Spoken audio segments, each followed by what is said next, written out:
3 hari setelah tahun baru, bahan pangan mengalami kenaikan harga terutama cabai. Hal tersebut terjadi karena tingginya permintaan konsumen saat libur Natal dan Tahun Baru. Dan juga dikarenakan musim penghujan bulan Desember lalu. Dan berikut laporan reporter Aulina dan juru kamera Pandu Priyo dari Pasar Kemayoran, Jakarta.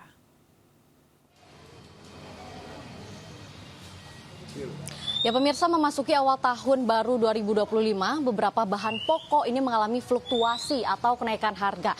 Salah satu contohnya ada di Pasar Kemayoran, Jakarta Pusat, dan saat ini saya akan mengajak Anda untuk melihat beberapa bahan pokok yang mengalami kenaikan harga, yakni ada di cabai rawit hijau.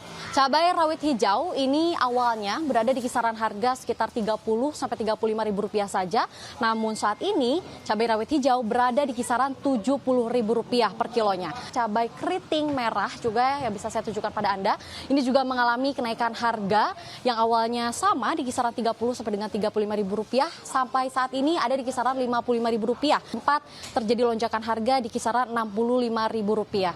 Dan untuk cabai rawit yang kecil ini juga mengalami kenaikan harga yang sangat tinggi dibandingkan beberapa jenis cabai lainnya, yakni di harga Rp90.000 per kilogramnya.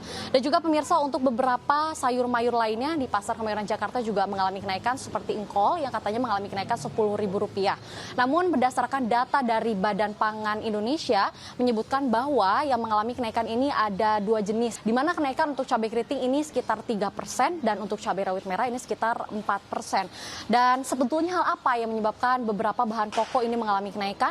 Yang pertama diakibatkan musim. Nah, di Pasar Kemayoran ini beberapa bahan pokok mengalami kenaikan karena musim penghujan pada bulan Desember lalu yang mengakibatkan banjir dan membuat beberapa cabai ini mengalami gagal panen. Banyak permintaan konsumen untuk pembelian bahan pokok ini mengakibatkan jadinya stabilitas harga dari pemerintah ini mengalami kenaikan harga.